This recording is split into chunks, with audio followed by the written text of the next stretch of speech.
Do you have a great admiration for people who don't even exist? Do you know histories of fake worlds better than you know your own? Do you geek out? If so, geek out with us here now. It's the Geek for All Show. Hey, we're back. Good evening, ladies and gentlemen. This is the Geek for All Show. I am your host, Geekmeister. Tonight, I will not be joined by my co-host, Professor Weirdfuck. He had a personal matter to attend to and couldn't be with us. But that's cool because we still have Sam, our head panelist. Hi, guys. And we actually have another panel member tonight. We got my buddy Al, who I'm hoping will be dropping by the show at other times to discuss things. He's actually an engineer, so he's extremely knowledgeable, like on the scientific end of things. Okay, not extremely knowledgeable, but more knowledgeable than us assholes. I appreciate it. So this is...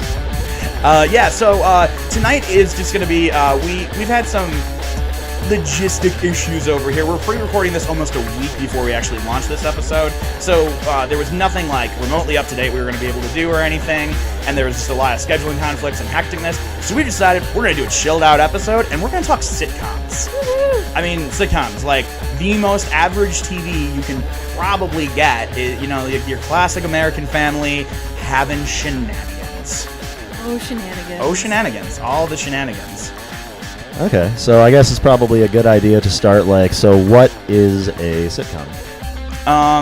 For me, a sitcom is anything that kind of, in a comedic sort of way, evaluates the basic condition of the average person, or at least attempts to do so.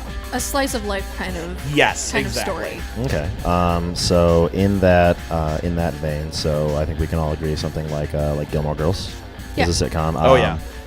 Scrubs, the argument can be made, is a sitcom. Mm-hmm. Simpsons, equally viable. Simpsons is an interesting one because it's a cartoon, but yeah, definitely. I mean, you've got your classic, nuclear family going on, the 2.5 kids. Almost literally 2.5 kids. Oh my god. Because Maggie is because she's always a baby. She's a brilliant character for exactly that reason too. There exactly. But the so I'd say absolutely early Simpsons. You could make the case. It was a Bart gets in trouble. Bart somehow gets out of trouble. Roll credits. Yeah. And the show did take kind of a weird turn, but I don't think that situational needs to imply situations like reasonably situation. I think it's still a situational comedy when they're getting abducted on Halloween. It is a very, very bizarre situational comedy, but it is still a comedy about what happens when you're in that situation. Right, and I think that the situational link to the why we call them situational comedy. That kind of goes back to their early days when that was the whole. It was because shows and entertainment was usually about kind of bigger characters and stuff, especially the television at that point, and especially movies and things like that. A lot of them weren't really, when sitcoms first started back in the 70s and stuff, you had some slice of life features and everything, but that wasn't like the main focus of the silver screen or the TV screen or whatever. And then sitcoms start getting popular, and suddenly, I think, kind of goes back to sort of like the, early days, like the Andy Griffith Show, and, I Love Lucy. So even before the 70s, like in the 50s, I guess this is really what we're talking about. Especially that kind of, that starting sitcom where it's about, this housewife. Not particularly well versed on that, so I'm going to just have to take your word for it. Yeah. But it is, though. It's about this housewife that gets into these crazy situations, and, she works, with her husband and her best friend and her husband, and these situations, again, just like The Simpsons. And The Simpsons, I think it's more exaggerated. Right, and the thing, because it can be. And the ultimate thing is that, the situation, the reason that was the focus at the time was because, these were people trying to sell an idea like this to a studio, okay, what's funny about normal people? Well, the random situations that we get into, that's what's funny about them. And that's that kind of is still the core of what a sitcom is in a lot of ways, but it revolves mostly, I think, these days, it's about the situations of the regular person in particular. Or, again, as we mentioned, it tries to be. It tries to be, yes. I mean, because how many times have you guys been doing something and then something crazy happens, you're like, whoa, that should be a television show, and somebody that happened to them, and they were like, okay, I'm going to go make a television show. And I think that we can kind of see we don't see them very often anymore. I think it's a little different than how it used to be, in terms of, you know, it's not all necessarily comedy. One of the sitcoms that comes to mind for me is Community, where it's still this group of people at a community college. They have these situational moments, but the idea that you're still seeing their slice of life, you get their backstories, but in ways that are a little bit different than just a Game of Thrones. So type we have situation. that's okay. Yes, that's great difference. Great difference Yeah. between Community and Game of Thrones. Right. But so we're being very broad with our definitions here, in terms of so like anything that could be called a situation. Well, no, and there's that's comedic about it. actually why I argue it goes back to again, like the average person. Yeah. Like Okay. I think that's what's become the crux of the sitcom. And I mean, it sort of was the crux beforehand, because again, it was about regular people having regular life situations and everything. It's Right. just now become less focused on the situation and more on that regular person and telling the regular person's story. And I think that is really where the strength of the sitcom comes in, is really kind of, you know, having a character who is not in any way larger than life and is relatable, but yet still entertaining and still is, you know, provoking something. You know, maybe it's not super thought-provoking, but it usually, if the sitcom is good, it will have at least moments where you go, huh. Okay, and that's actually something I had wanted to bring up was a lot of sitcoms in that style will actually have a lesson at the end. Yeah. Whether it's implied or overt, or somebody just, you know, they reverse it at the absolute last minute, a la Malcolm in the Middle. Oh yeah, definitely. Where Malcolm. just for Malcolm comedic effect, that the lesson you take away is just bizarrely abstract from the actual one that we learned. Right. But would you argue that is a common theme? I think that's- that is either required or is present in many cases for such a show. I think it's definitely present, because there's definitely a formula when it comes to sitcoms, and maybe it might be because, you know, a lot of sitcoms tend to go by the 22-minute, the 22-minute episode, so they only Right. have so long to do it. You know, there's certain ones that are hour long. Gilmore Girls is an hour long, or 45 minutes rather. Gilmore Girls, in fairness, does But they still have sort that of lesson. they teeter that line between an actual drama Yeah. and a sitcom. Like they're really on, like they're really pushing that line right there. And you know, some people might argue that it's not a sitcom. I vote that it is. It's too much with the comedy and not enough with the drama for it to not be a Right. sitcom in my mind, for at least the definition that I put in my head as far as a sitcom about those regular people. And an actually interesting corollary that occurs to me when you're talking about in terms of the comedy-drama balance that you have to strike. I mean, even shows like Scrubs, which we can all agree is a sitcom. Yeah. Oh yeah, absolutely. That had, I mean, absolutely gut-punching moments. I mean, Oh, they, yeah. they went so far as to like pay homage to sitcoms that were originally all done in 4-camera style. Yeah. They've shot like most of the episode in 4 cameras to celebrate the career of one of the producers who did Cheers. Right. And you know, that was, you know, when you saw Scrubs in that context, it was so clear that it's been a sitcom the entire time. Like, you saw all of those elements that you had seen all along just highlighted more in that traditional style. Well, and we get that life lesson a little bit more with JD's voiceovers, because Yes. he Yeah. literally spells out the lesson for you. Yeah, yeah. and there's some good ones. There's and some there's- absolutely really good Yes. That, ones. I think that's Oh, one of my man. favorite shows. And I'll Yes. watch it. I will sit down and watch Scrubs. If it's on cable, DVD, whatever, I will sit down and watch Scrubs. no matter what. I will too. I won't put it on anymore, but only because, and I don't think I'm exaggerating, I believe I have seen every episode of Scrubs at least 10 times. I could make that argument. I don't know. At I went- least 5 or 6 times. I went through and watched it at one point, but that was back in the days before Netflix, so I had to I've go been- online, like go through 6 terrible links to find the one good one, and then you Right. watch it, and then it'd cut out halfway through, and you're just like, Yeah. well, I'm just gonna read what happens online. When I'm gonna I do- discovered Scrubs, any money that I did have went toward buying Scrubs DVDs. yeah. That was what I spent money on back in high school. Like, that was like, I am having this show forever and always. And then, of course, proceeded to trash those DVDs to all hell. Yeah. Thank goodness it's on Netflix. Although, I want to throw this out there. I hate the fact, and I get it, you couldn't get the actual licensing for every single song that's on that show. They use a lot of diverse music. Yeah.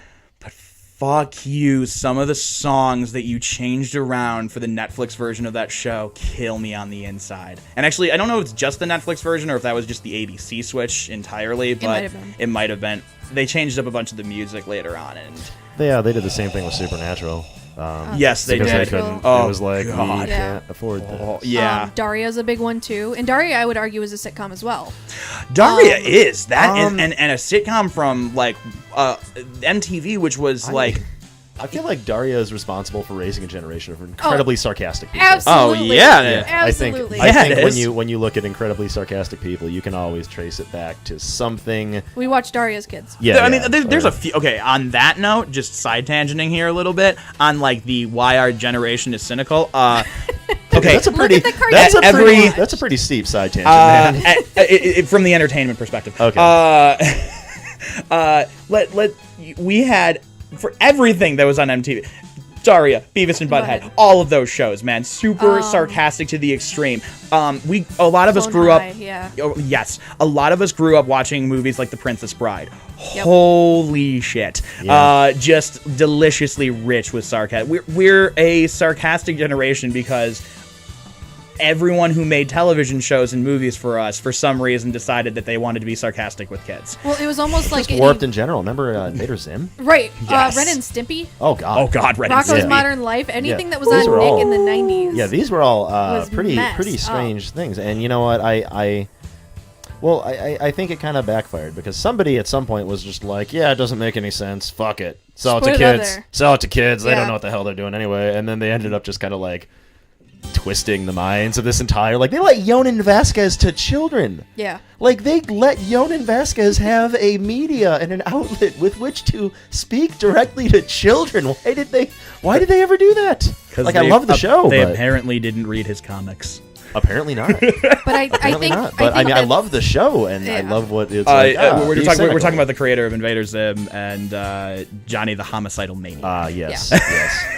But anyway, getting way the back same on person track. did those two things. Just putting it out there. Yes, but Getting getting back on on to track. sitcoms. So a lot of times, and this is something that we were briefly speaking about earlier, they're very poorly reviewed.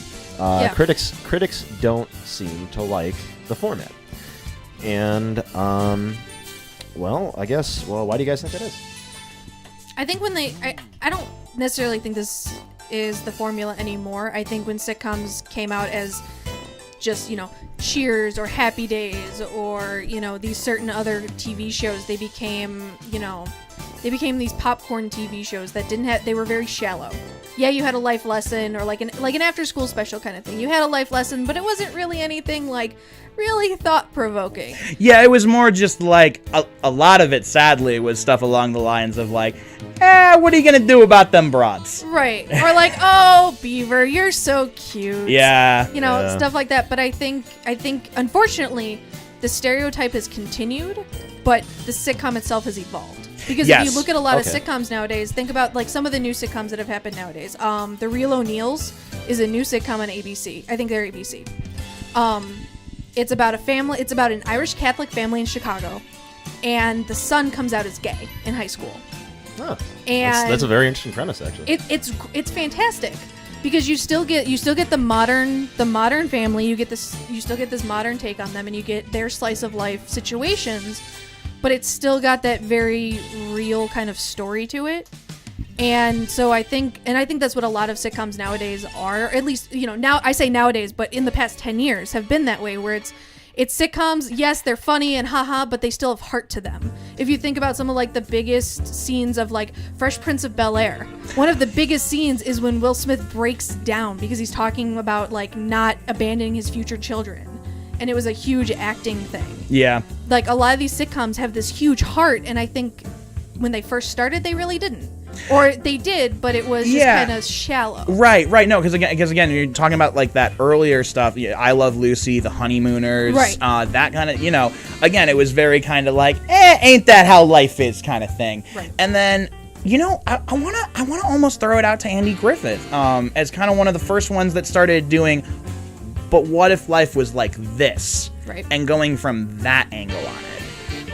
And that I think is where the real change started coming in, was when people stopped, just going like, what are you going to do? That's how, and started going, yeah, but what if that's not how it was? Like, what if there was a different angle that we could take on all of this? Like, what if we could look at it differently? And eventually led down to the road to shows like Roseanne.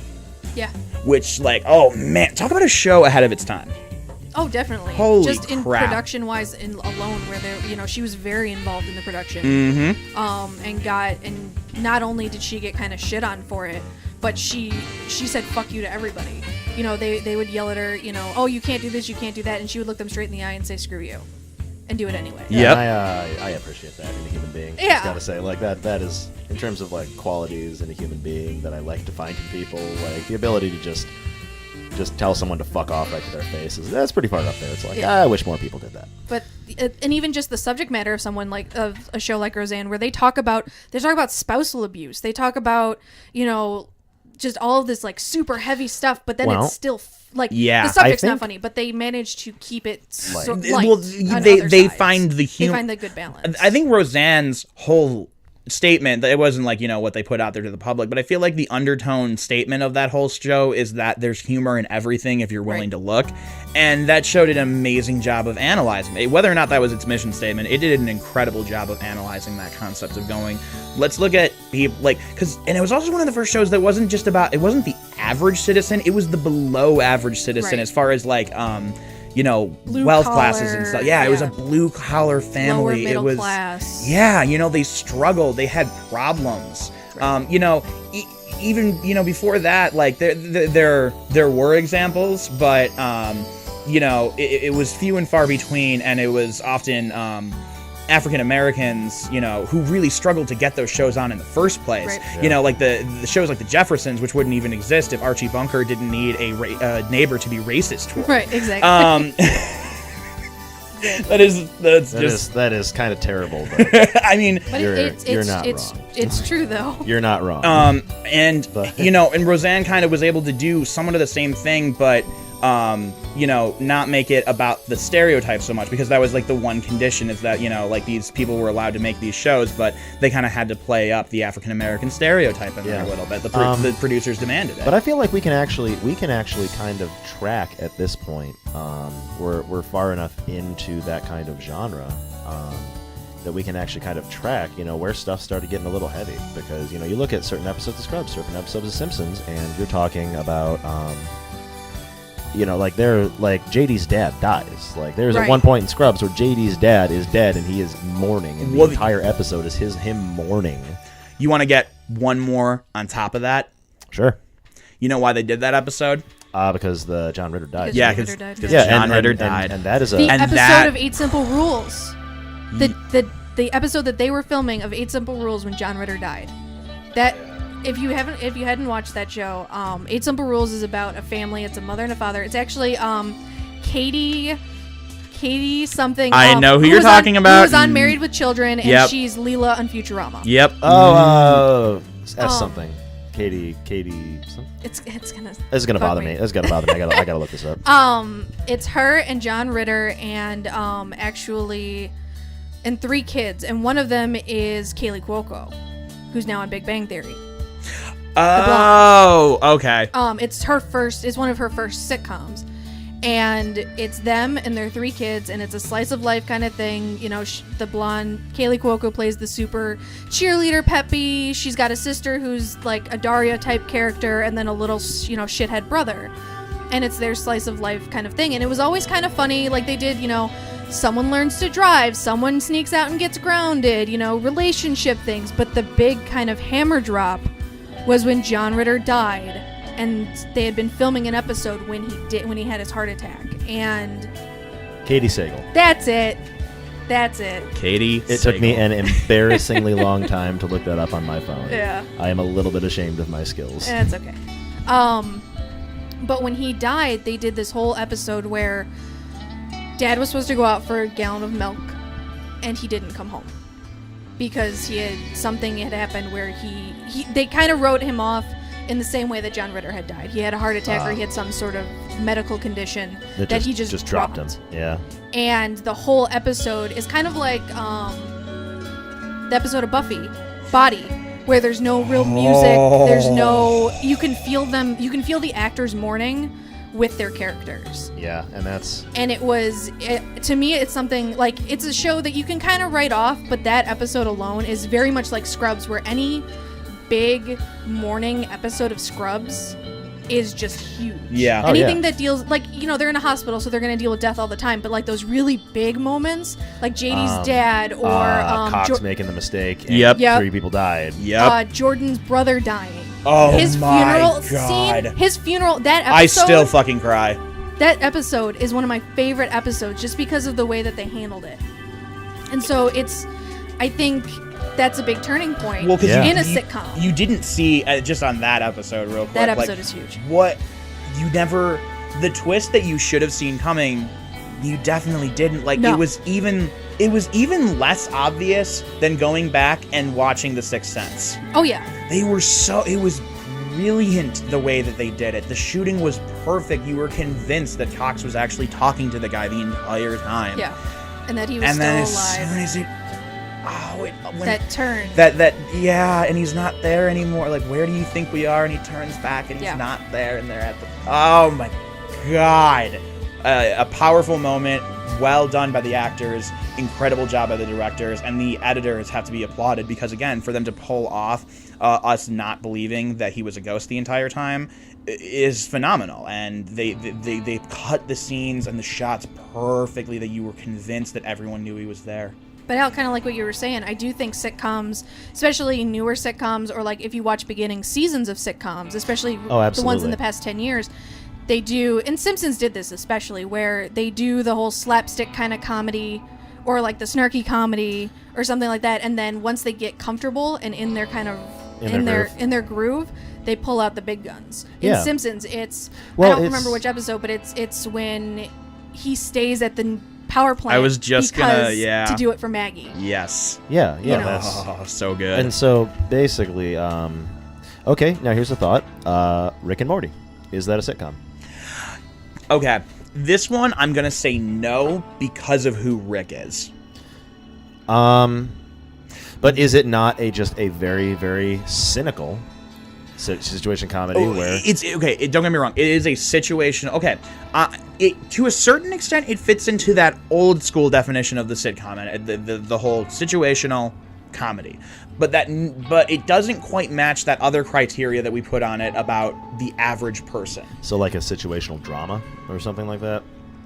No. It's a high It's a high science concept, fiction comedy, or a high concept comedy. Yeah. Yeah. That's the way that I would put it. Okay, Because that's fair. Rick is just like, if it was literally just Morty and the rest of the family without Rick, yeah, totally, it would be a sitcom. But because of who Rick is, how important he is to the fabric of like the universe itself. But couldn't you say that the comedy is from Morty and Summer's perspective, as the normal kids growing up with Doctor Strange as a grandpa, you know? So they're the normal people. Yeah, but Morty's got a crush on a girl in his math class. Normal people going on a big adventure is more the traditional hero storyline than it is situational comedy. That's fair. I was just curious where you guys weigh. Yeah, I'm not familiar with I would love. You should amend that. You really should. If no one here has checked out Rick and Morty yet, holy shit! Really good show. I think we might actually just do a cartoon episode at some point down the road, and we'll try to. Yeah, we're gonna have to. There's a lot to be brought up as far as cartoons go. Oh, absolutely. But yeah, just only because Rick is just too large of a character to make it truly in that sitcom route. Okay, that's fair. Now getting back kind of to like, so I was mentioning earlier, we can kind of track like where lessons started creeping in, and I think when you can kind of track where kind of warped minds started creeping in, when you look at something like Malcolm in the Middle. And the recurring theme of Malcolm in the Middle is that they never learn a lesson. No. Like, never. They always come so close to a true, profound makeup. Well, that's because, And see, here's another one where it's like, I'm kind of on the fence about, is that actually a sitcom? Like, it definitely is much closer to a sitcom than Rick and Morty. But the reason that I would kind of be like, it's almost not, is because it's more of a satire of a sitcom than it is a sitcom itself. I can see that all of the argument. sitcom elements are there, but only for the purpose of making fun of those sitcom Well, elements. but it doesn't necessarily have to be genuine to be a sitcom. Like, if you are making fun of comedy, you are kind of by default a comedy, you know? And so the you can argument handle being that just because Team America is a satire does not make it not an action film. Yeah, I don't see any reason why those two cannot be mutually exclusive. In that universe, then yeah, I think then yeah, Malcolm in the Middle is, but it certainly has that interesting spin of being it's a sitcom that is in fact itself a satire of a sitcom. Yeah. Yes. And But it is still, at that point, even if it's just mimicking, it is close enough to the actual thing. It has all the elements. There's no rule that we've said it can or cannot be honest with its roots. It just simply it has those elements. So yeah, it is a sitcom. It is a warped sitcom, but it still is. You know? I can see that argument for sure. Yeah, definitely. I see Malcolm in the Middle as kind of the, so you see sitcoms, like especially the 4-camera sitcoms where this, you know, you pan in on the living room and everything's in its perfect place, and you know, everything, it doesn't look like the family actually lives there. Right. And then it's like almost like a house that's up for sale. And then you go to Malcolm in the Middle, where it's obviously looks like a real family. house. It looks like a real house. There's messes. The lawn is dying. The lawn. That, Oh my God. Like The I lawn. rewatched the pilot a couple weeks ago, forgot about that. and there's an outside shot of the house, and on either side, their neighbors have Perfectly for sale green. signs.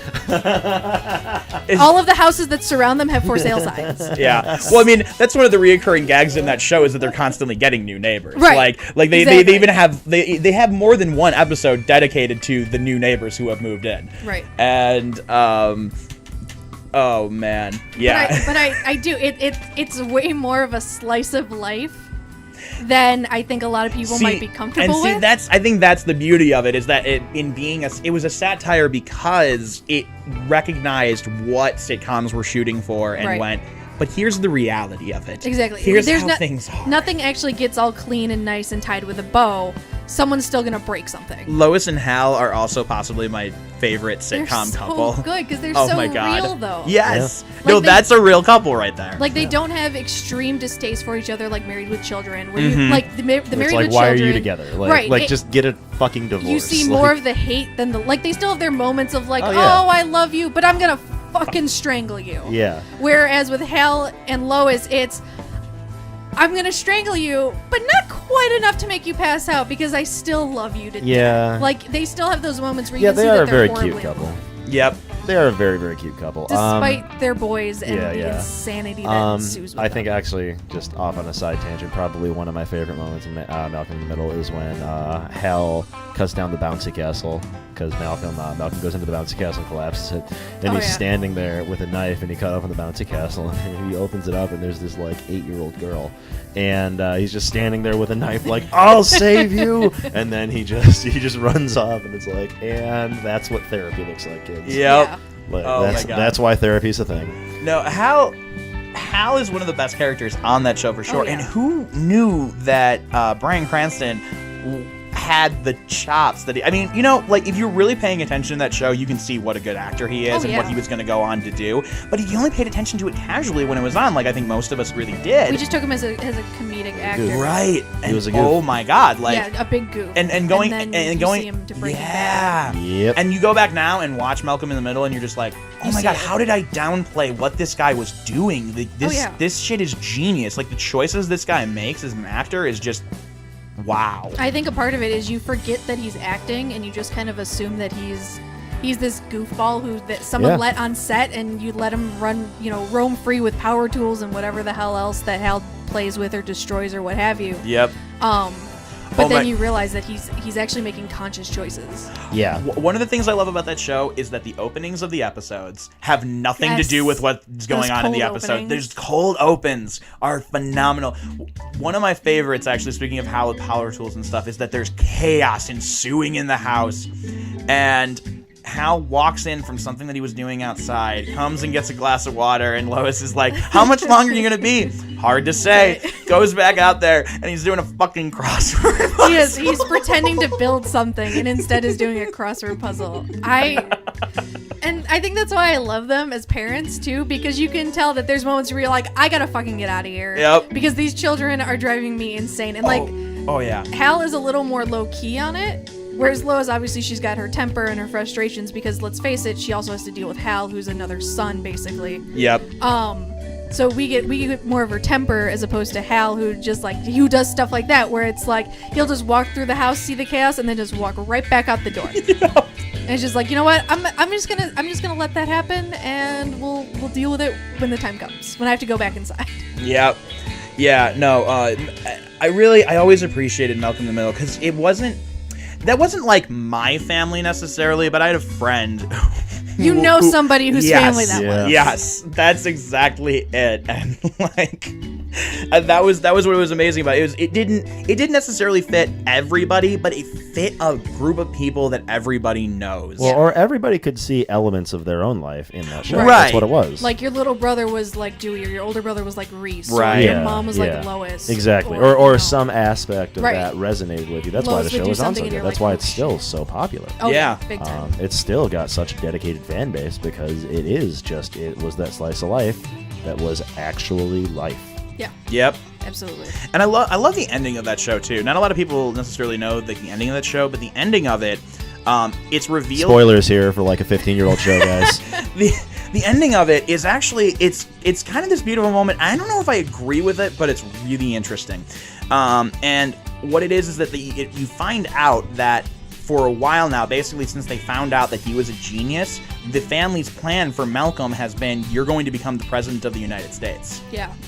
And he finds this out in the last episode, like, because I can't remember what it is specifically, like, he wanted to go somewhere, and they're like, oh no, he wants to go to a state school instead of, like, Ivy League or something like that. Right. And they're like, no, you're going to Ivy, like, that's what's happening, like, you're going to, like, the We're best putting school. all of our chips on you. Yep. And he's like, that's not fair. And they're like, no, it's not. But you're also like the only person we know who can make life better for people like us. Right. Yeah, and that's and I don't necessarily know if I agree with the sentiment of like forcing your kid into doing something like that, but I don't know if I disagree with it either. Well, I think it's the same sort of balance that it always takes on that show, which is I understand why you did that. I would not have done the same thing, but I get why you did it. Yeah. Or at the same time, the forcing Malcolm to do things that are ultimately better for him. Starting off just in the first season is going to the special class. Right, he doesn't want to be in with the Chronoids. He doesn't want to be the nerd. He wants to be with the regular kids, even though he's super bored in class and he gets in trouble. He wants to be normal. Whereas Lois, no, you have to be with the smart kids. You have to be in that class. I don't care what you say. I don't care how much better you think you are than these kids. You're going to school with these kids. And I think that still fits, especially with Lois and Hal, is that they realize his potential, and even though he doesn't want to necessarily fulfill it, they refuse to let him not live up to it. exactly, because they know that Yeah. he won't. If left on his own, he won't do it. Exactly, because he's a kid. He's lazy. Right. Yep. Adults are lazy. Everyone's And lazy. he doesn't want to be the genius. He doesn't take pride in his, in his brain, but they know that eventually it will kick in and he'll want it. That is kind of one of the cool dynamics of the show is that, you got this kind of tortured genius who really wishes he was not half as smart as he was because he observes all these things that he then overanalyzes and, doesn't want to actually be dealing with. He wishes there's an episode actually where Reese teaches him like how to turn off his brain, which of course goes badly for him because he can't turn it on when he needs it then. As opposed to the student okay, we'll go back to Gilmore Girls. As opposed to the student like Rory, who's super smart, and not that she thinks she's better than everyone else, because that's not how Rory is. Well, But she still makes fun of the people that do their nail polishing class as opposed to reading the homework. Right, no, totally. But here's the interesting thing about Rory is that she certainly does not act like she's better than everybody else because she knows that particular thought is not a good thought to have. Her mother raised her better than that. I argue that the way that character is written, she does sort of subconsciously think that she's better than a lot of other people. I think if she had been raised like Paris, she would have turned into Paris. Yes, exactly. So you see Paris and you go, oh shit. Yeah. That would have been me. And I think you see you see a lot of that actual archetype definitely in high school, but even more so in college. Yeah. I feel like because everybody my class, there was this one guy who not only was very proud of his achievements, which everyone should be proud of their achievements, he was actively pleased when someone else failed a test because that affected the curve, and it was just like narcissistic levels College of is a caring lot about of kids who your grade. Succeeded in high school in their little ponds and Yeah. got thrown into a big pond Yeah. and try and make it not that And way. and that's why some people just Yep. can't. Some people just can't cut it in Right. college, and it's like there's no shame in that. Right. Like, No, not at all. It's not for everyone. But it's a big reality check, and Yeah. I think it's interesting. It is. Oh, it absolutely you know. is, and you can see people because some people do a spin, crash, and burn, and they all of a sudden they're unsupervised and they party. Right. And then later into their 20s they get their shit together. And some people just become so obsessively, compulsively obsessed about their performance in an academic setting that they kind of forget to go out and do things. Right. And then and pretty much everybody falls in the middle, of those two extremes. I was kind of the first guy.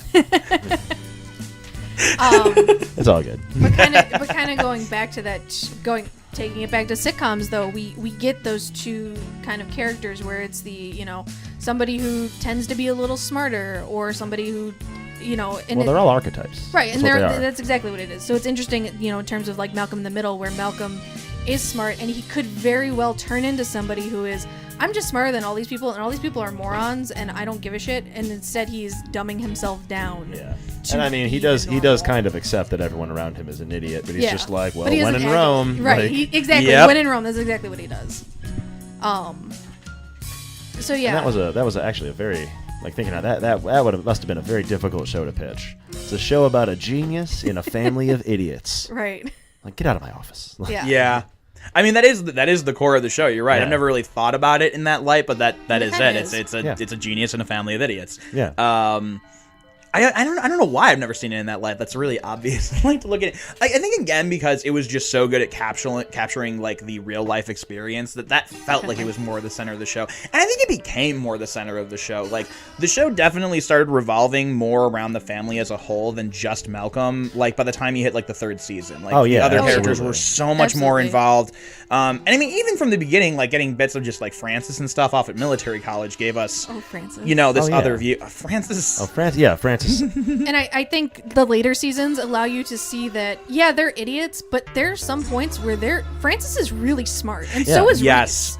They're both very smart. They're very just smart in very ways that different are very ways. not measurable. Right, not yeah. measurable, and probably not very productive. Yeah. Reese is very destructive in his brilliance. Yeah. Yeah. And Francis Absolutely. is such a devious mind, and he can manipulate anybody to really think anything he wants.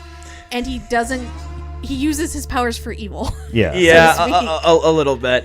I love the episode where they're on the ranch and he's giving this whole speech about how he's not going to light a bunch of fireworks because he's grown up, and as he's doing so is lighting the fireworks.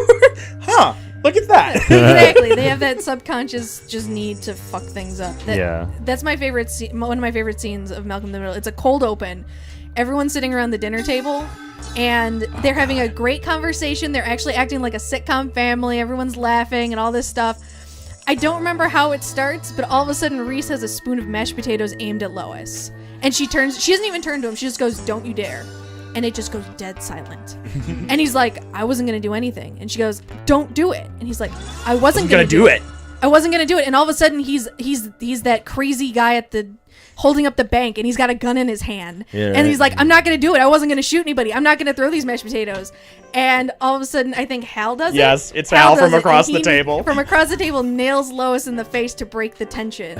But just that idea of that it's a good 2 or 3 minutes of Lois and Reese and this power struggle of I knew you were going to do it. And Reese is like, "I didn't do anything, so I'm not guilty."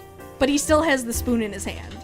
It's that sudden tension is just on the dime. It's really phenomenal. it's one of the better cold opens. Oh god, my favorite for sure. And I don't know why I like this one so much because it doesn't relate to anybody that I know specifically. This is one of just kind of more of the off ones, but it's something about it seemed very genuine.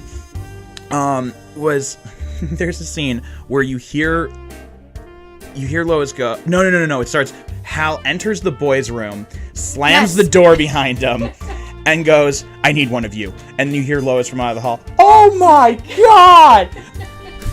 And the kids are like, what did you do? I can't tell you. I just have you to go with me. Oh my And he God. bribes him. He's And like, I'll give you $1 or like $10. Yeah. Or something like no, that. No, it's Malcolm. Malcolm yeah. goes, give me $10. You're a good son. And then grabs him by the shirt and pulls him out like, I got him. Yeah. And just and Malcolm gets blamed for it. It's Oh, yeah. just that relationship of like, there's moments where the parent, each respective parent teams up with the boys. And then obviously the boys against the parents, and the parents team up together and all this stuff. But they've got that like fluid relationship with each other that it's not just, oh, our parents suck and they don't understand us. No, there's moments Like where your parents are people, and Right. your parents are going to need your help because they're people, and people Exactly. need help sometimes. Yep. Like, We talked a lot. The other one we talked a lot about Malcolm in the Middle. The other one we've brought up quite a bit is Scrubs. Yeah. I think what's really interesting about Scrubs and shows like MASH, like And- hospital shows. hospital shows, and But just almost like a comedies? workplace. Like a the workplace com- sitcom. Yeah, the workplace sitcom. Community can kind of be argued to a certain extent in the same light. Office. The yeah, I was Office. gonna say, like, where do we How I Met Your fall Mother. on The Office? I'd say The Office is definitely a sitcom. Okay. It's a I think sitcom so. done Okay. in the style of a mockumentary, but it's definitely Okay, a sitcom. and that's fair. And because like some just absolutely crazy shit happens in the workplace. Yeah, it Like- does. Yeah. There's lots of Like Like opportunities. we had at in one an point where office there was setting? when I worked in an office, we had one point where the one of the electrical sockets lit on fire. Yeah. Just right across from my desk. I'm just kind of sitting there watching this fire, and everyone's like, "Oh, no big deal. Like, it's just a fire." I'm just like, "We're in a wooden building. Yeah. Is nobody like, Nobody's gonna jump on that. nobody?" And No the one. manager's like, "Oh, we should probably do something about that." And there's just like a small fire spreading up the wall. How And they is ended up- somebody not running for a Dude, fucking I fire? feel like everyone there was just ready to die. I feel like that Yeah. place made you just ready to just call it. No Like, if I burn, kidding, I dude. burn. I burn at my desk. People listening, just so we're clear, fires should probably be put out if they weren't started intentionally. Yeah. And even sometimes if they were started intentionally, you should do that. Also, electrical fires, particularly dangerous because that shit's inside the walls. Inside the wall. They'll burn from the inside out. Do you understand? Put that shit out, dear Yeah. God. And always remember, if it's a chemical fire, you may need a specialized fire extinguisher. Yes. Says the chemical engineer. Says the chemical engineer. Thank you. One of my, I think some We of were my talking favorite. about it. We are talking about it. I know. One of my favorite, or some of my favorite, workplace ones. Scrubs is obviously one of my favorites, but anything that has to do with retail.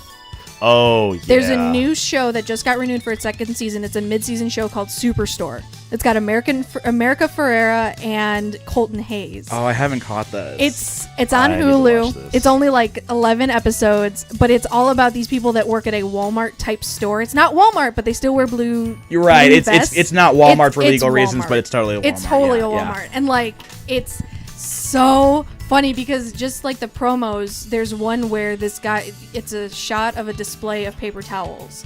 This guy comes up, this customer comes up, takes a paper towel roll from the center of the thing, and it all collapses. And one of the workers comes up and goes, "Yeah, that's exactly what I wanted." Just this super sarcastic moment, and I'm like, "Wait, I've said that to a customer before." Yeah. And Yeah. it's those moments where, especially workplace comedies, it's those relatable moments that just I love. I mean, it feels good to be able to kind of like go home after a long day of work and Realize it's not just you. Yeah, Watch and- someone else's fucked up life. Yes. Yeah. And I think that's what is really appealing about sitcoms to like the masses. Absolutely. Well, but because they're certainly not appealing to the critics. Like, that's the thing. Sitcoms are never really very well liked by critics. And even when they're well liked by critics, it's always like, well, for a sitcom. for a sitcom. But some of the most profound moments in TV that I've seen personally are from sitcoms. I agree. So, and this might be an interesting point to just kind of like discuss, like, what is kind of a phenomenon in general, because sitcoms are certainly not the only place that this happens.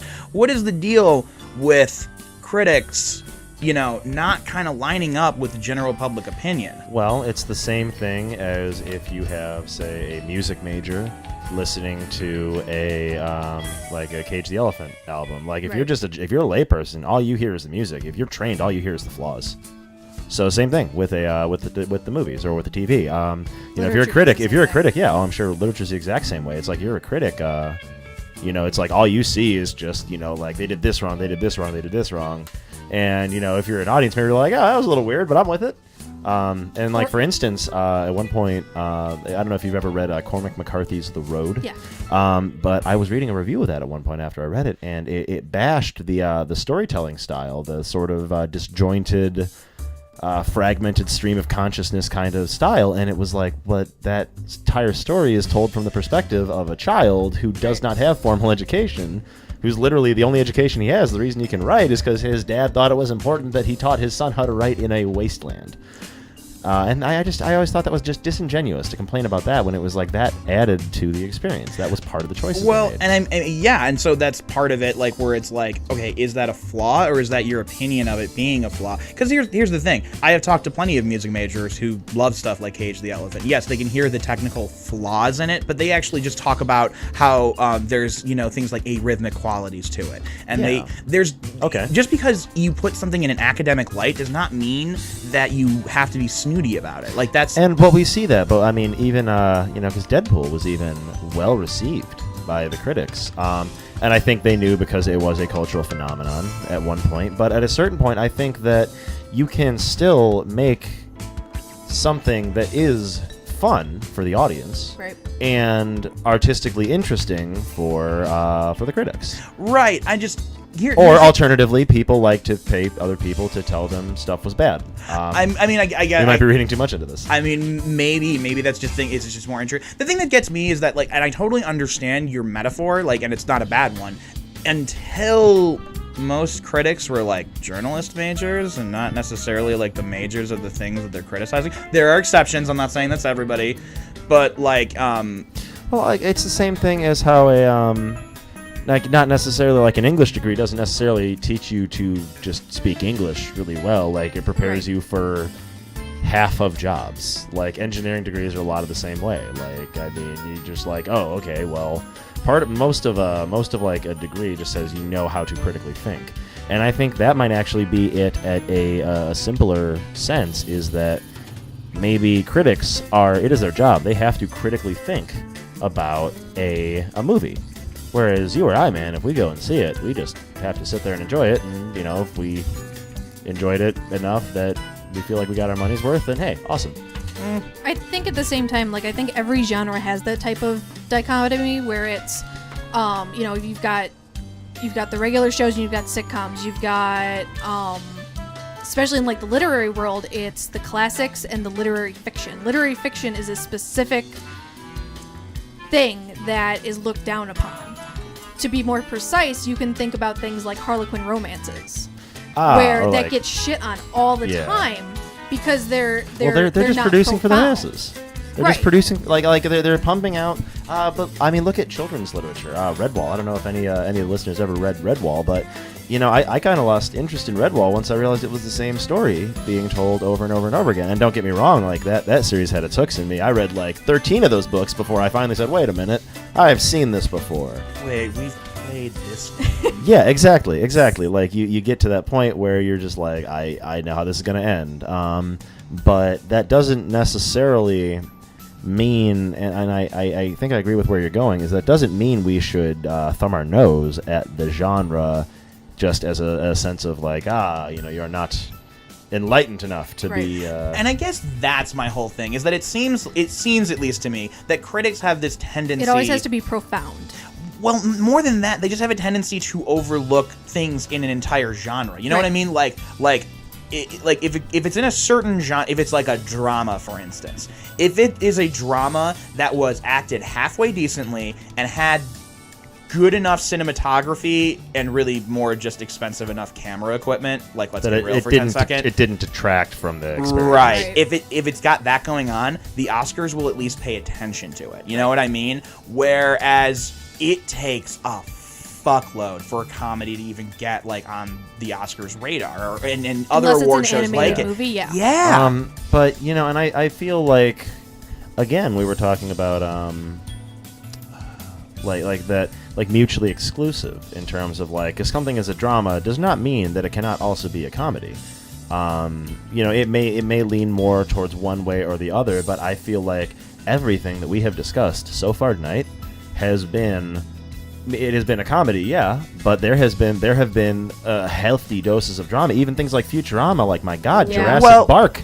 Yeah. Like try not crying at that as an adult. Yeah, like, no, for sure. I think that's just sort of more kind of highlighting the concept that like the more well-rounded your stories are, the better they are perceived anyway, and life is full of both sadness and joy. So yes. to exclude either slice of one, life, like we've been saying. Yeah, to exclude either one of them is actually to do a disservice to what you're trying to do storytelling-wise, no matter what that story is. To not see the humor and the tragedy in it in both lights is to miss out on part of what you're trying to say and what you've got on your hands.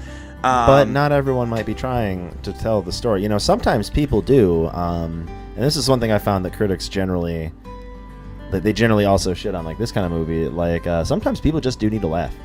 Sometimes we just need to watch Adam Sandler acting like an idiot, and then we feel better about our lives. Oh, no. Don't get me wrong. That's fine, and that on the larger entertainment podum and everything, yeah, absolutely. I'm talking more kind of like the artistic integrity of something, which I think a lot of critics, not necessarily that they don't look past it, but I think that in terms of maybe not all critics want to break out of the box of looking past the first layer of things like sitcoms. That might be fair. They see it more as the overall arcing story. Like, take Futurama, for example. Okay. If you look at it in all of its 8 seasons or what have you. Oh, God, you're right. There are so many seasons of that show. There's so many seasons. If you look at it in one lump sum of, this is just some crazy show with a bunch of aliens and some, like it's total slapstick, gross comedy, etc. It's Connecticut Yankee and King Arthur's Court, except the reverse. Exactly. So then so if you look at it as a whole, that's what the critics, and that's what a lot of critics do, is because they don't have the time, or necessarily they don't want to. I don't take a look at a lot of critics. No. You know what? Actually, I think you're onto something here, because that time factor, that's really important. I mean, a critic's job is to watch movies or television show, whatever they critique, right. Plays, movies, television, whatever the particular medium is. They have a lot of it to do, and if you've only got time to really get that first impression, yeah, maybe you're right. Maybe that's just that is the problem, is that, and sitcoms do that thing of like, we're not going to be like anything like particularly whatever, blah, blah, blah, blah, blah, and then bam. Wait 3 seasons. Exactly. We're so gonna hit you. Well, you know what? Is that more though that shows take a little while to hit the ground running? No, because there are certain shows the critics will like almost immediately. There are certain shows that critics will like almost immediately, but that's generally people who are experienced. And if you remember when sitcoms were first coming out, they were testing the water. So maybe it was like they were ahead of their time, and they had to pull it back to stay on television. In the early days, sure. Early days. But I don't know if that rings true today, and you still have some of those same problems. Well, we also have a lot more distribution today than we've ever had. I mean, it is easier. Right. I mean, my God, we are 3 people sitting in a basement, and we're putting something up on the internet. So, like, it is easier and easier to get your product out, and certain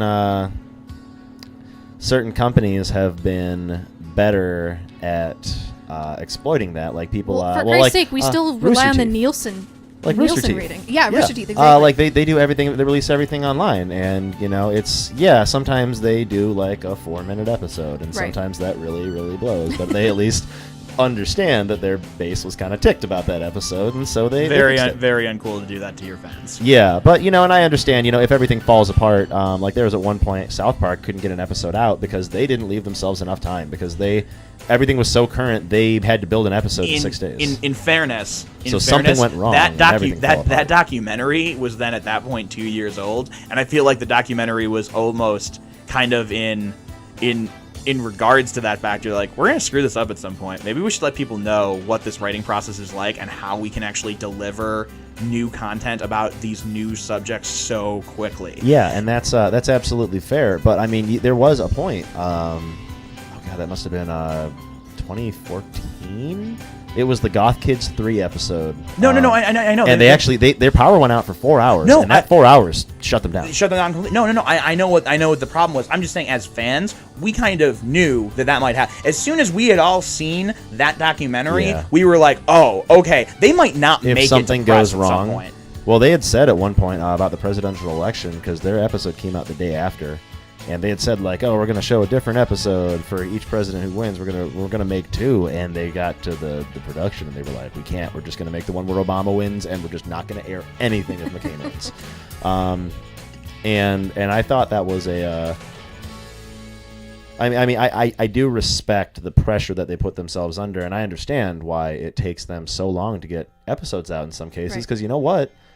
I mean, keep releasing 10 episode seasons as long as they keep being as good as the latest ones have been.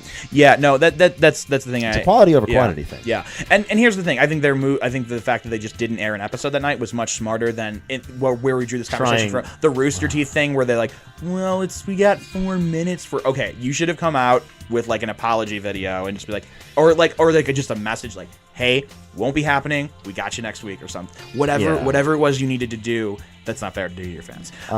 Anyway, we are way off topic, and we are way out of time. Oh, my goodness. We've been talking for almost an hour now. All right. So that's, sitcoms. I don't know if we really reach any conclusive thoughts that we can offer any parting You know wisdom. what? But I do want to say this, because I'm sure some people might find it strange that we brought this up on the show at all. As we were sitting here talking, and you can hear it in our voices, you can hear it in the way that we talk about it. Enjoying a sitcom and its characters and its plot is just as geeky as enjoying it for a show that happens to be more sci-fi themed or fantasy themed. Well, at a certain point, I think it comes down to if you like something, like it, and that's part of the thing that you always kind of see online, like oh, you like that kid show, like what do you mean you don't like the show that's made for 9-year-olds? It's like, I'm 9, If you like a thing, like it, and like the hell out of it.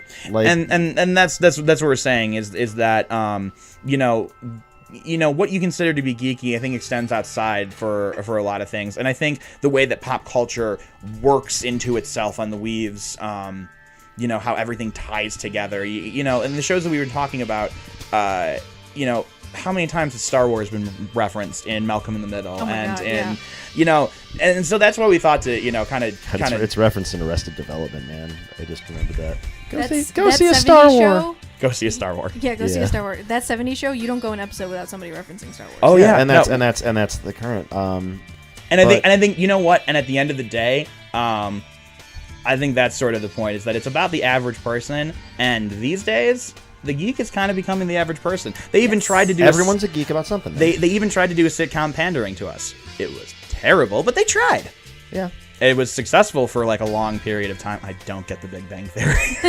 It's okay. I don't know. My brother and his wife are really into it, but I just can't. Yeah, I don't get it. It's like, wow, let's just make fun of autism some more, guys. No productive analysis here. Yeah, pretty much like this show. Oh yeah, no productive analysis, making fun of autism. Hell yeah! All right. Yeah, we've talked pretty long here about sitcoms and stuff, but I guess the ultimate point is that don't be surprised if you hear some topics on the show that you wouldn't have expected us to talk about. As we like to say, if it's geeky, it's fair game. But anyway, this has been The Geek for All. I am Geekmeister. Thank you again, Sam and Al, for joining me. No problem. Hanging out and talking. You all have an excellent evening. Bye-bye. The music for The Geek for All show has been provided by Fat Street Beats, Ben Sound, and Purple Planet. Please support their individual pages.